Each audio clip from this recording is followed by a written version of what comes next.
دیکھ کر قرآن غلط پڑھ رہا ہے۔ وما ہوا بالہزل، قرآن کوئی، اب یہ وہ لفظ میں بولنا نہیں چاہتا، اگر اس کا صحیح ترجمہ کیا جائے نا کہ یہ بکواسیات نہیں ہے۔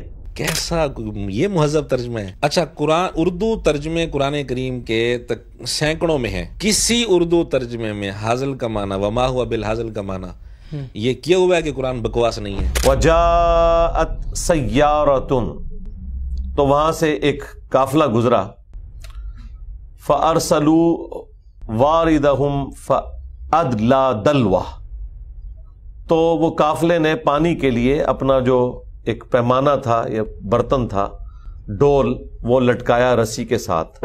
یہ سارا ترجمہ اس نے گڑبڑ کر دیا۔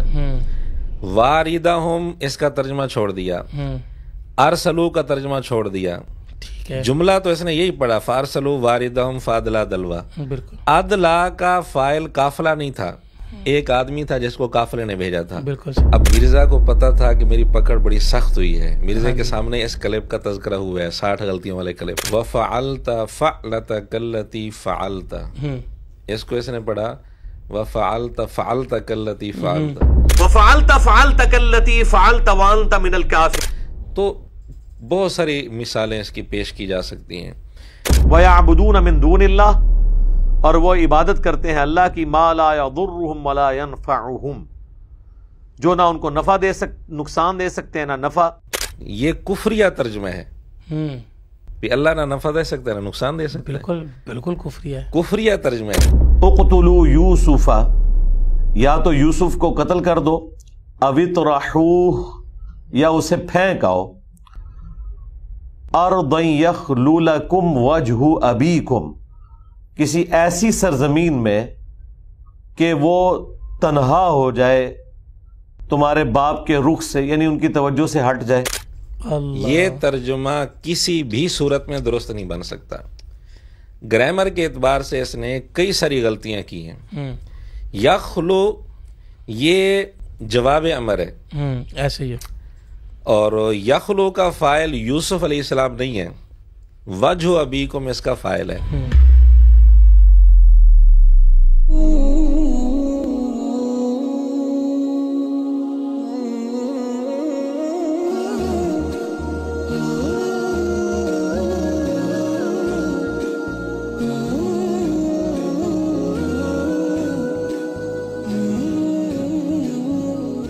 السلام علیکم ورحمۃ اللہ وبرکاتہ۔ ناظرین اکرام، آپ دیکھ رہے ہیں دین اور دنیا ایک ساتھ ود مولانا پوڈ کاسٹ، میں ہوں آپ کا ہوسٹ محمد ابو بکر۔ ناظرین اکرام، بہت شکریہ، آپ نے اپنا انتہائی قیمتی وقت آج کی ہماری پوڈ کاسٹ کو دیکھنے کے لیے نکالا۔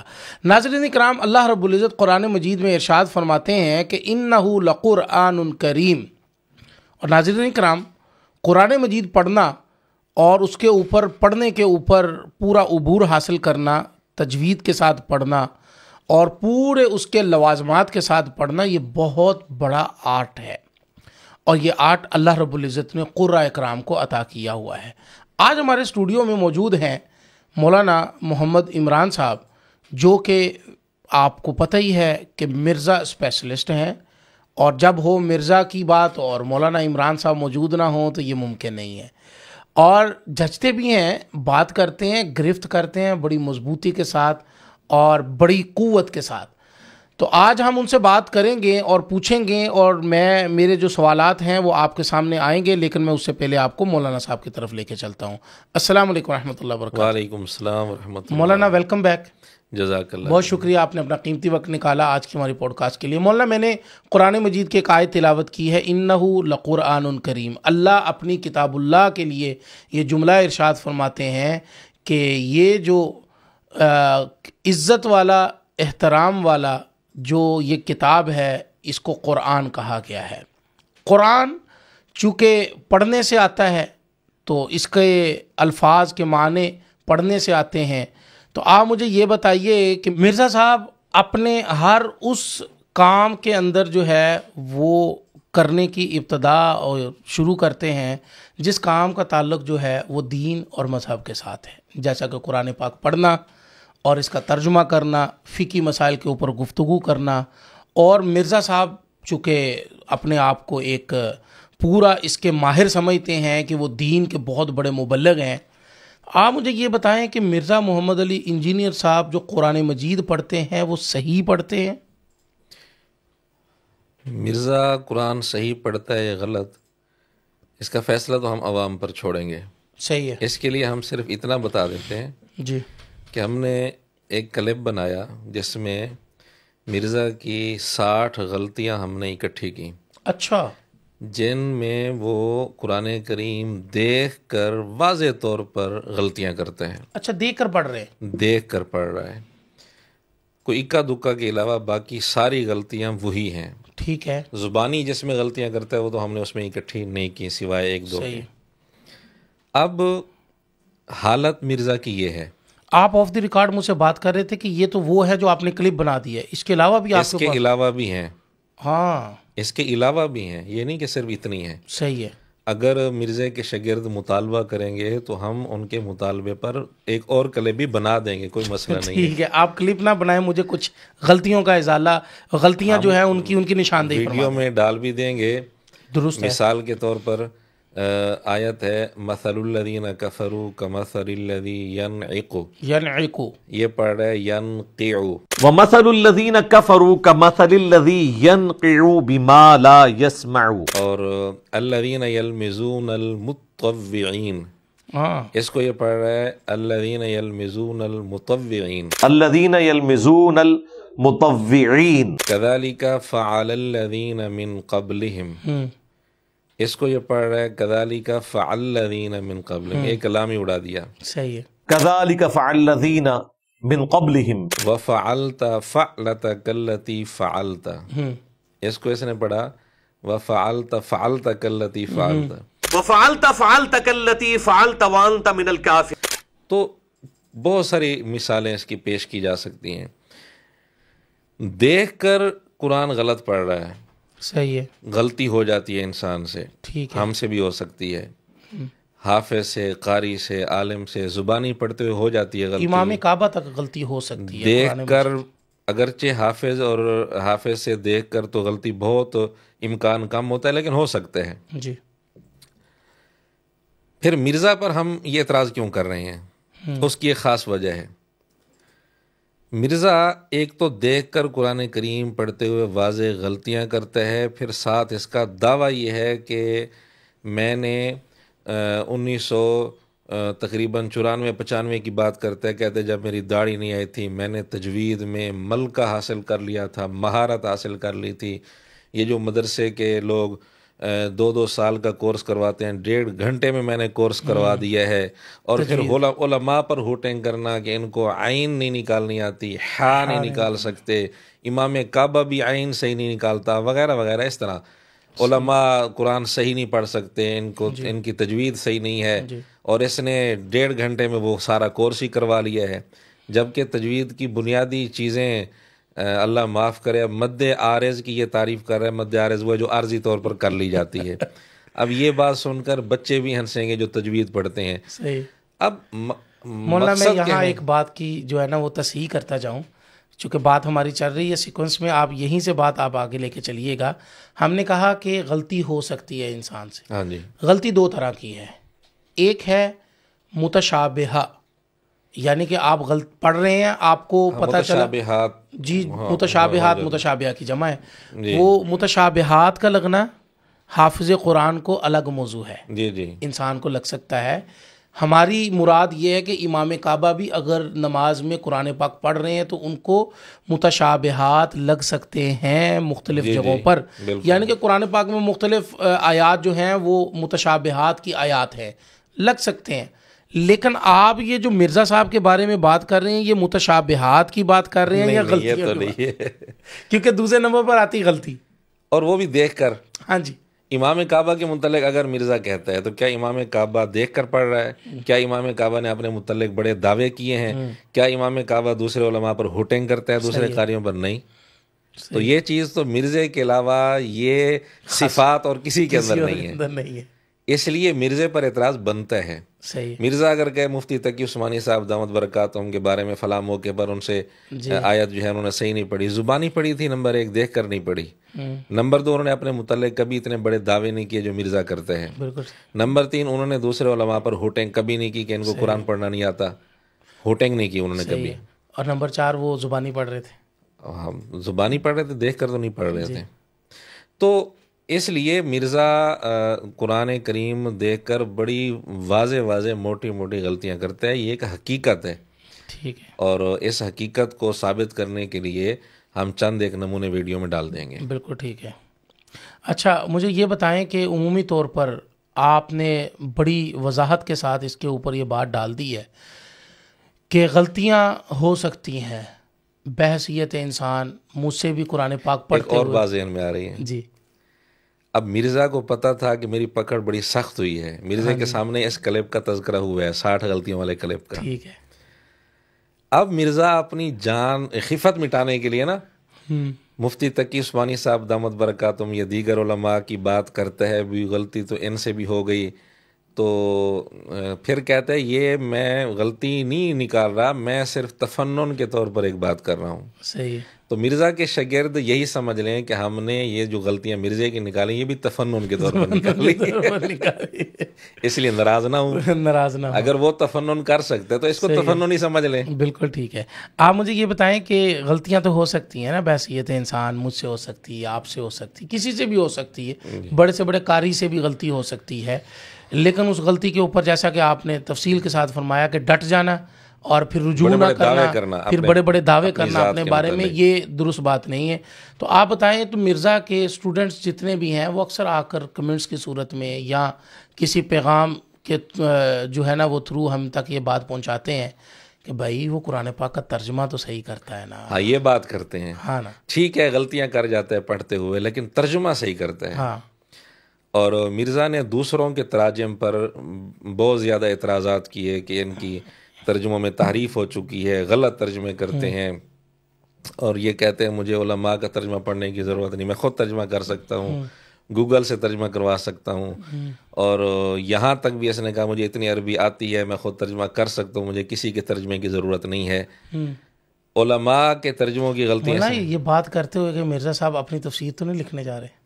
تفسیر کون سی لکھی جائے گی وہ پھر نمونے سامنے آ جائیں گے. جو تفسیر منظر عام پر آئے گی وہ کیسی ہوگی؟ اچھا. وہ اسلام 360 میں بھی اس کی تفسیر ڈال دی گئی تھی. اچھا. تو تفسیر اگر ڈالی جاتی لوگوں کے سامنے، اب اگر چھپ کر آ جائے، یہ جو ریکارڈ کروا رہا ہے اگر یہ چھپ کر آ جائے تو یہ کس طرح کی ہوگی، اس کی چند ایک نمونے آپ کے سامنے آئیں گے تو یہ عوام ناظرین خود فیصلہ کر لیں گے تفسیر کس قسم کی ہوگی. اللہ اللہ اللہ. جس کے اندر ترجمے میں اتنی گڑبڑ ہے، اتنی گڑبڑ ہے کہ خدا کی پناہ. جی ضرور. بالکل الٹ ترجمہ. چند ایک میں نمونے آپ کے سامنے پیش کر دیتا ہوں. ٹھیک ہے. ابھی اس نے نا ایک دفعہ تفسیر لیکچر کے نام سے پورے قرآن کی تفسیر ریکارڈ کروائی ہے. ٹھیک ہے. تقریباً 340 سے زائد ویڈیوز کی شکل میں ایک تفسیر ریکارڈ کروا لی ہے اس نے. اب قرآن کلاس کے نام سے دوبارہ یہ تفسیر ریکارڈ کروا رہا ہے. یہ جو دوبارہ تفسیر ریکارڈ کروا رہا ہے زیادہ تر نمونے میں انہی سے پیش کروں گا. اچھا. کیونکہ ہو سکتا ہے پہلے اس کو زیادہ تجربہ نہیں تھا، یہ کہہ سکتے ہیں بہانہ بنا سکتے ہیں، اور اب اس کو تجربہ ہو چکا ہے. اب بڑی اہمیت اس کو دیتا ہے، کہتے ہیں قرآن کلاس میری زندگی کا سرمایہ ہے. اللہ. اتنی اہمیت یہ اس کو دیتا ہے. اور کہتے ہیں سینکڑوں تفسیریں آپ پڑھ لیں لیکن وہ چیزیں نہیں ملیں گی جو میری اس قرآن کلاس کی ویڈیو سے آپ کو ملیں گی. اس طرح کی بہت زیادہ اس نے بڑے بڑے دعوے اس نے کیے ہیں اپنی قرآن کلاس کی ویڈیوز کے متعلق. تو تقریباً میں 10 ایک نمونے آپ کے سامنے فی الحال پیش کر دیتا ہوں. اتنے نمونے مرزا نے کسی بھی مخالف، اپنے مخالفین میں سے کسی کی تفسیر کے اتنے نمونے مرزا نے پیش نہیں کیے جتنے آپ. بس ایک دو تین غلطیاں اس نے پکڑی ہوئی ہیں اپنے طور پر. تو 10 ایک نمونے پیش کر دیتا ہوں. اگر مرزا ہماری کسی ترجمے میں سے 10 نمونے پیش کرے گا تو ہم مزید اس کی تفسیر ترجمے میں سے 10 اور پیش کر دیں گے. اچھا. یعنی کوئی مسئلہ نہیں ہے. بالکل ہے. اچھا. تو فی الحال 10 ہی میرے خیال میں کافی رہیں گے کافی سمجھنے کے لیے. جی بالکل. سورہ یونس آیت نمبر 18 ہے. جی ٹھیک ہے. وَيَعْبُدُونَ مِن دُونِ اللَّهِ مَا لَا يَضُرُّهُمْ وَلَا يَنفَعُهُمْ. جی. اس کا صحیح ترجمہ یہ ہے کہ یہ مشرک لوگ، کافر لوگ اللہ کے علاوہ ان چیزوں کی عبادت کرتے ہیں جو نہ ان کو نقصان دے سکتی ہیں نہ نفع دے سکتے ہیں. ترجمہ تو اس کا یہ ہے. صحیح ہے. اس نے ترجمہ کیا کیا کہ وہ عبادت کرتے ہیں اللہ کی جو ان کو نہ نقصان دے سکتے ہیں نہ نفع. اچھا. عبادت کرتے ہیں اللہ کی جو ان کو نہ نقصان دے سکتے ہیں نہ نفع. اچھا. یہ ترجمہ تو کفری ہے. اللہ اکبر. اللہ. آپ کو یہ کفریہ ترجمہ کلپ ساتھ لگیں گے سارے. وَيَعْبُدُونَ مِن دُونِ اللَّهِ، اور وہ عبادت کرتے ہیں اللہ کی، مَا لَا يَضُرُّهُمْ وَلَا يَنْفَعُهُمْ، جو نہ ان کو نفع نقصان دے سکتے ہیں نہ نفع. یہ کفریہ ترجمہ ہے کہ اللہ نہ نفع دے سکتے ہیں نہ نقصان دے سکتے ہیں. بالکل بالکل کفریہ ہے. کفریہ ترجمہ ہے. زیادہ سے زیادہ اس پر یہ بہانہ بنایا جا سکتا ہے کہ یہ سلپ آف ٹنگ ہے. ہاں ہو جاتا ہے سلپ آف ٹنگ، کوئی مسئلہ نہیں ہے.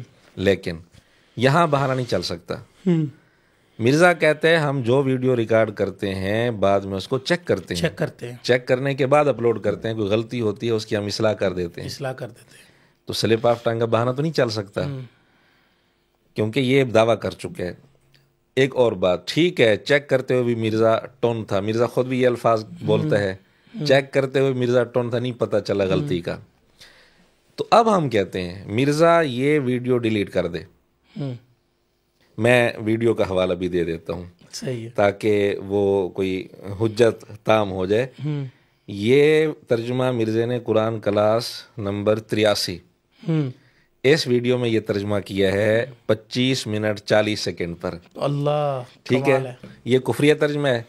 جب اس طرح کی بات کسی اور کتاب میں ہو، مرزا کہتے ہیں اس کتاب کی پرنٹنگ بند کرو.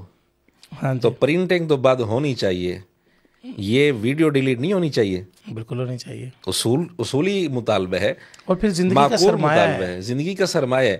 قرآن کلاس نمبر 83 جس میں اس نے کفریہ ترجمہ کیا ہے اپنے ہی اصول پر چلتے ہوئے، جس طرح وہاں مطالبہ کرتا ہے پرنٹنگ بند کرو تو یہ ویڈیو ڈیلیٹ کرے، ترجمہ درست کرے، درست کرنے کے بعد ویڈیو اپلوڈ کر دے. ہمیں تو کوئی ضد نہیں ہے. صحیح ہے. لیکن ایسا نہیں کرے گا مرزا. اگر مرزا کہتا ہے کہ جی مجھ سے غلطی ہوگی، غلطی مان لیتا ہے تو ویڈیو ڈیلیٹ نہیں کرتا، پھر کس منہ سے مطالبہ کرتا ہے دوسروں سے کہ کتابوں کی پرنٹنگ بند کرو؟ مطالبہ تو نہیں کر سکتا یہ. بالکل درست بات. پھر کفریہ کلمہ زبان سے نکل جائے، بے شک غیر اختیاری نکلے. مرزے کا اصول ہے کہ اس کو توبہ بھی کرنی چاہیے، یہ بھی کہنا چاہیے کہ اس پر شیطان مسلط ہو گیا تھا. اب یہ کفریہ ترجمہ ہے. مرزا کہے ویڈیو میں آ کر کہ یہ غیر اختیاری طور پر زبان سے نکلا ہے، میں توبہ کرتا ہوں، مجھ پر شیطان مسلط ہو گیا تھا جب میں یہ ترجمہ کر رہا تھا. حضرت تھانوی رحمۃ اللہ علیہ سے اس نے کیا مطالبہ کیا ہے؟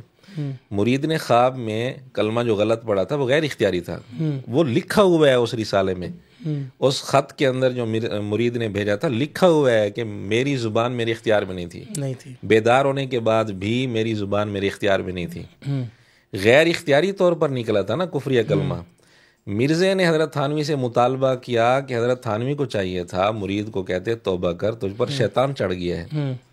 تو بس یہی اصول ہم مرزے پر فٹ کر دیتے ہیں. مرزا ویڈیو حوالہ ہم نے دے دیا، ثبوت دے دیا ہے. مرزا ویڈیو میں آ کر کے جب میں نے یہ ترجمہ کیا تھا تو میں توبہ کرتا ہوں، اس وقت مجھ پر شیطان چڑھ گیا تھا، شیطان مسلط ہو گیا تھا، کہہ دے. لیکن نہیں کہے گا. تو یہ کس منہ سے حضرت تھانوی سے مطالبہ کر رہا ہے؟ یہ پھر مطالبہ تو منافقت ہے. بالکل ایسے. اگر اپنے اصول میں مخلص ہے تو اپنے اوپر یہ اصول لاگو کرے. بالکل ٹھیک ہے. ایک مثال تو یہ ہو گئی جی. سورہ انعام آیت نمبر 90، اولئک الذین ھدی اللہ فبہداہ مقتدی. انبیاء علیہ السلام کا تذکرہ کر کے اللہ نے فرمایا یہی لوگ ہیں جن کو اللہ نے ہدایت دی. فبہداہ مقتدی. حضور علیہ الصلوۃ والسلام کو مخاطب کر کے اللہ فرماتے ہیں محبوب آپ ان کے طریقے پر چلیں، ان کے طریقے کی پیروی کریں. درست بات. یہ ہے اس کا ترجمہ اور مفہوم. اس نے ترجمہ کیا کیا؟ فبہداہ مقتدی. اس کا ترجمہ کیا انہوں نے طریقے کی پیروی کی. اولئک الذین ھدی اللہ، یہی ہیں وہ لوگ جنہیں ہدایت دی اللہ نے. فبہداہ مقتدی، تو انہوں نے طریقے کی پیروی کی. کسی بھی لحاظ سے یہ ترجمہ بالکل درست نہیں بنتا، بالکل الٹ ترجمہ ہو گیا. یعنی اس نے ترجمہ یوں کر دیا، انہوں نے انبیاء کی بات پھر ظاہر ہوگی، انبیاء نے طریقے کی پیروی کی. فابی ہدا ہو مقتدی کا یہ ترجمہ کرنا سراسر غلط ہے، اور اب تک اس کی ویڈیو میں موجود ہے. اس کو چاہیے نا ویڈیو ڈیلیٹ کرے اور اس ترجمے کی اصلاح کر کے ویڈیو دوبارہ اپلوڈ کرے. بالکل صحیح، ہم ویڈیو ساری اس کی لگا دیں گے. بالکل ویڈیو لگا دیں گے. فابی ہدا ہو مقتدی کا یہ ترجمہ اقتدی امر کا صیغہ ہے، اس نے ماضی کا صیغہ بنا دیا، پیروی کی. اقتدی واحد کا صیغہ ہے، اس نے جمع کا بنا دیا. امر کا صیغے کو ماضی کا صیغہ بنا کر ترجمہ کر دیا، واحد کے صیغے کو جمع کا صیغہ بنا دیا. تو یہ سراسر غلط ترجمہ ہے. یہ تو ایک عام آدمی یعنی کچھ نہ کچھ عربی گرامر سے واقف ہو بھی سمجھ سکتا ہے. تیسری مثال، ابراہیم علیہ السلام نے جو بت توڑے تھے اس واقعہ کا تذکرہ کرتے ہوئے سورہ انبیاء آیت نمبر 64 میں الفاظ ہیں، فرجعوا الى انفسهم فقالوا انکم انتم الظالمون. اب اس کا مطلب تو یہ ہے کہ انہوں نے اپنے نفسوں کی طرف رجوع کیا، جو ابراہیم علیہ السلام کے مخالف تھے، بت پرست مشرک، اپنے نفسوں کی طرف رجوع کیا اور اپنے آپ سے ہی کہنے لگے انکم، دل میں انکم انتم الظالمون، اپنے آپ سے دل میں کہنے لگے کہ تم ظالم ہو. غلطی، اپنی غلطی کا احساس ہو گیا انہیں. صحیح کہنے کا مقصد یہ، انہیں اپنی غلطی کا احساس ہو گیا لیکن مانے پھر بھی نہیں، اندر ان کو احساس ہو گیا. انکم انتم الظالمون، وہ اپنے آپ کو کہہ رہے تھے. اس نے کیا ترجمہ کیا؟ انکم انتم الظالمون کا ابراہیم یہ کام تو نے کیا ہے. لگے فقالوا انکم انتم الظالمون، اور پھر الٹیمیٹلی انہوں نے کہا کہ یہ تو نے کیا ہوگا. مراد بھئی انکم انتم الظالمون، کم ضمیر، کم انتم، اس ساری آیت کا مصداق اس نے بنا دیا ابراہیم علیہ السلام کو، جبکہ اس کا یہ ترجمہ بالکل غلط ہے. کسی بھی طریقے سے یہ ترجمہ نہیں ہو سکتا. بالکل صحیح، سراسر غلط ترجمہ ہے. 3 مثالیں ہو گئیں. جی چوتھی مثال سورہ یوسف کے شروع میں آیت ہے، اقتلوا یوسف او اطرحوہ ارضا یخل لکم وجہ ابیکم. ترجمہ تو اس کا صحیح ہے کہ بھائیوں نے آپس میں مشورہ کیا، اقتلوا یوسف، یوسف کو قتل کر دو، او اطرحوہ ارضا، یا اس کو کسی زمین میں، کسی سرزمین میں پھینک دو، کسی بھی زمین میں. یخلو لکم وجہ ابیکم، تمہارے لیے تمہارے باپ کا چہرہ تنہا ہو جائے گا، یعنی باپ کی توجہ صرف تمہاری طرف ہو جائے گی، یوسف علیہ السلام سے توجہ ہٹ جائے گی. اس میں ترجمہ اس نے کیا کیا؟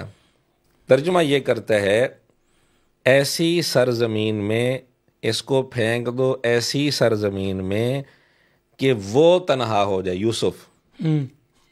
یوسف تنہا ہو جائے تمہارے باپ کے رخ سے.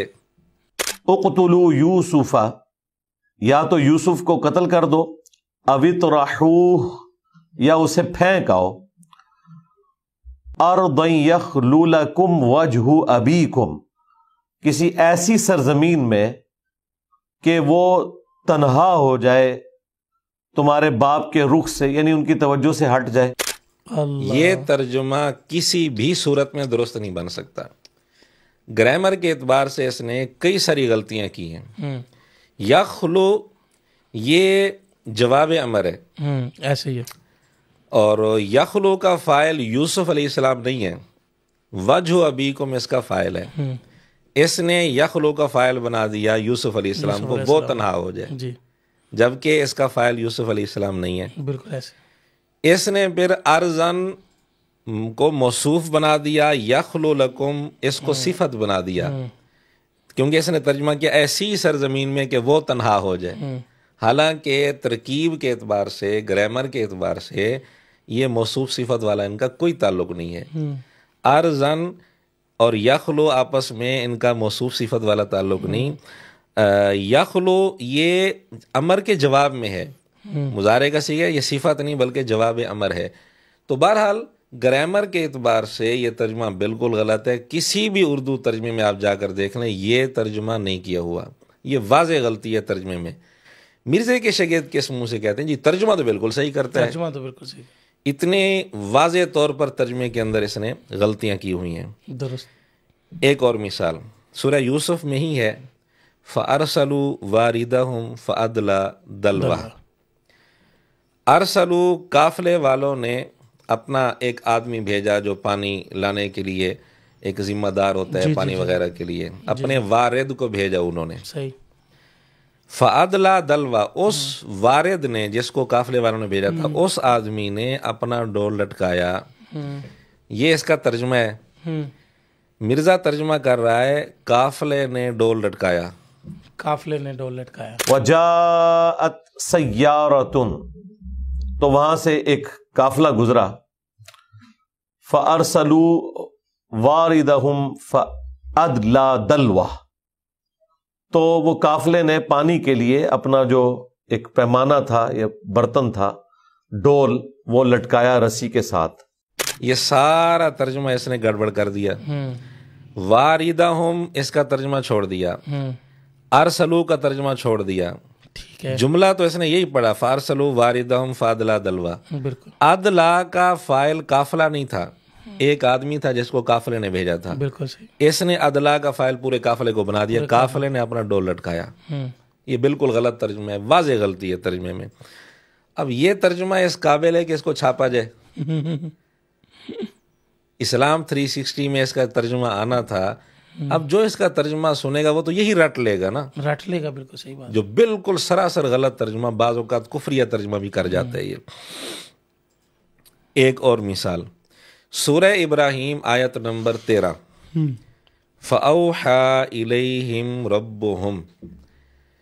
ایک بچہ جس نے صرف نحو بنیادی طور پر کچھ نہ کچھ پڑھی ہوئی ہو وہ بھی اس کا صحیح ترجمہ کر لے گا. فَأَوْحَى إِلَيْهِمْ رَبُّهُمْ, وحی کی ان کی طرف ان کے رب نے. ان کے رب نے. یہ کیسے ترجمہ کر رہا ہے؟ ترجمہ کرتا ہے ہم وحی کرتے تھے ان کے رب کی طرف سے. فَأَوْحَى إِلَيْهِمْ, تو پھر تمام انبیاء کے کیس میں ایسے ہی ہوتا تھا کہ ہم ان نبیوں کی طرف وحی کرتے تھے. ربهم, ان کے رب کی طرف سے. کچھ جوڑ ہی نہیں بنتا. طرف سے. پھر ہم وہی کرتے تھے, وہی کرنے والا کوئی اور ہے, کوئی اور ہے, رب کوئی اور ہے, رب کوئی اور ہے. یہ تو کفریہ ترجمہ ہے. کفریہ ترجمہ ہے. اس نے وہی کرنے والا کسی اور کو بنا دیا, رب کسی اور کو بنا دیا. ہم وہی کرتے تھے ان کے رب کی طرف سے. بھی کہاں سے یہ ترجمہ تو نے نکال لیا؟ یہ تو خطرناک ترجمہ ہے. اس کو چاہیے کہ یہ ویڈیو ڈیلیٹ کرے اور ترجمہ صحیح کر کے دوبارہ اپلوڈ کر دے, لیکن مرزا اتنی ہمت بھی نہیں کرے گا. دوسروں پر کس منہ سے یہ اعتراض کرتے ہیں؟ صحیح بات. ایک اور مثال سورہ یونس آیت نمبر 39 ہے. ٹھیک ہے.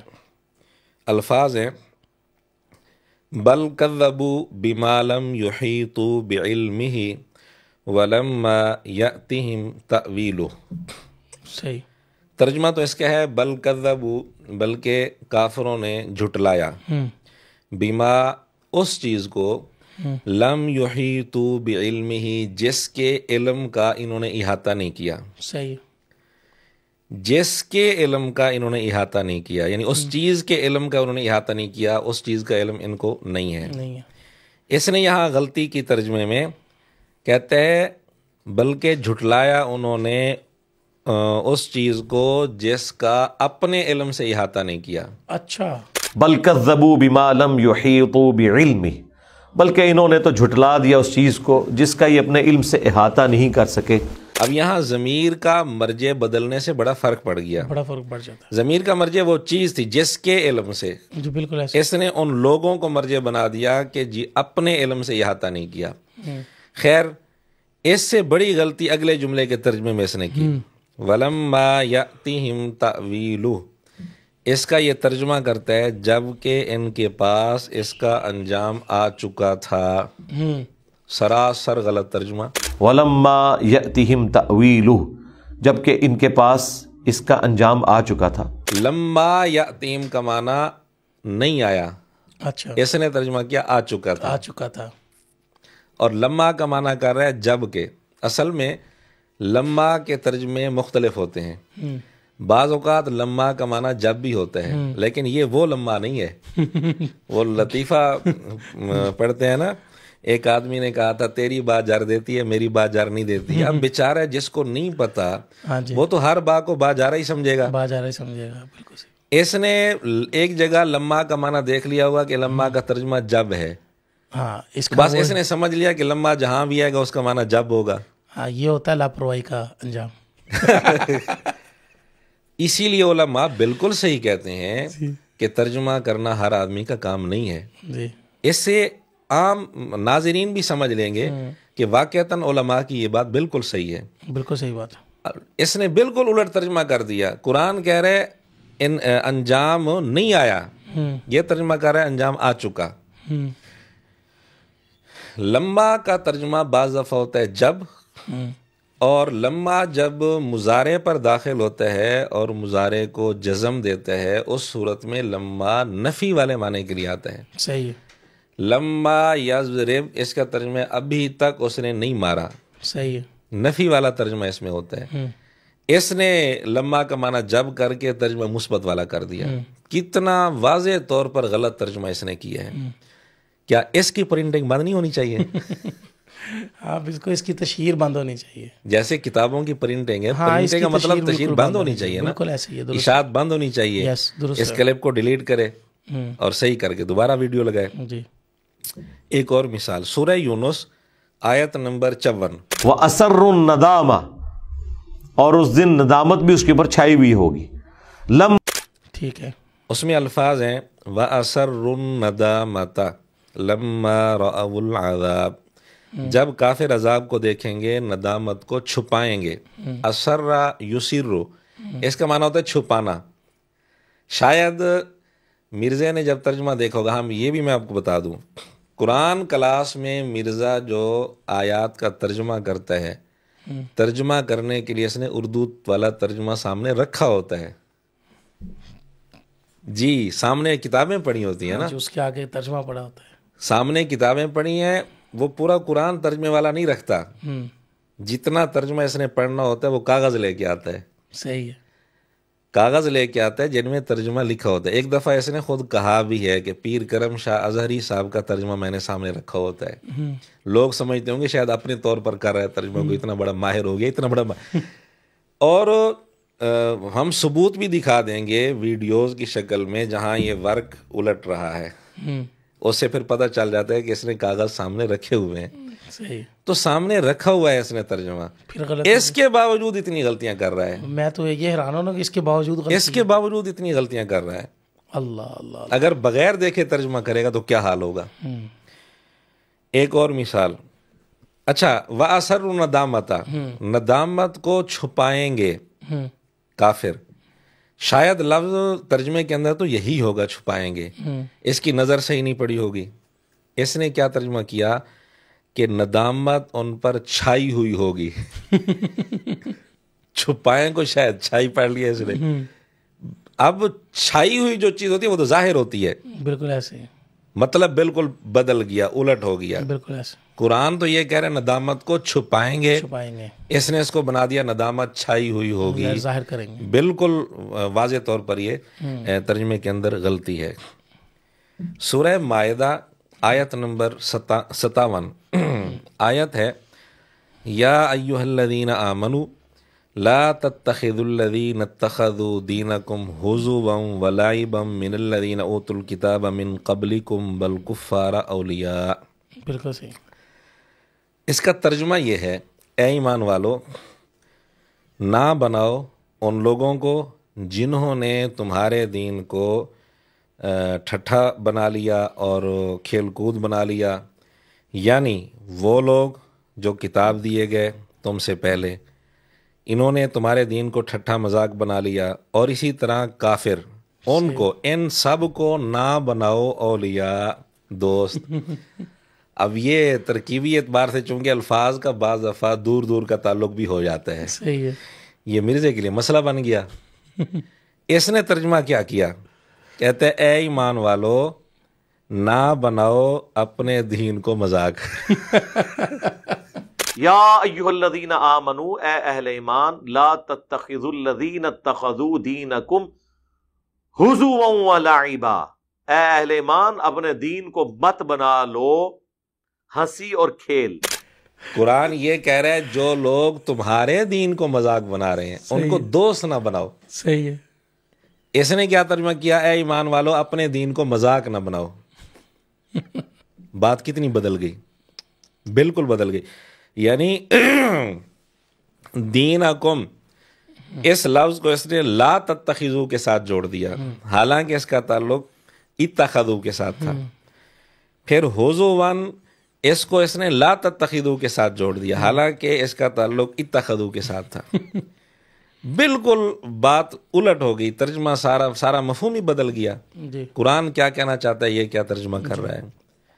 تو اب بھی مرزا کے شاگرد کہیں گے کہ اس کو قرآن کا ترجمہ کرنے میں بڑی مہارت ہے۔ ایک اور مثال عرض کرتا ہوں، سورہ بقرہ آیت نمبر 259، عزیر علیہ السلام کا واقعہ مذکور ہے۔ عزیر علیہ السلام کا نام تو نہیں ہے لیکن واقعہ ان کا ہے۔